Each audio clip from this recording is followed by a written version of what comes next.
Welcome to Fairmount Homes. We have a huge update here. As you can see behind me, we just renovated this whole front desk, ripped it out and made it more like a reception area. The whole first floor here in this lobby area is pretty much done, so let's head upstairs for another update.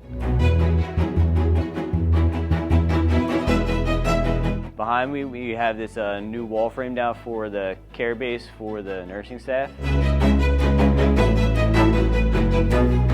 All of the corridors are just about finished. The new charting area for the nursing stations, that is all but done. We're just waiting for our last couple finishes in there.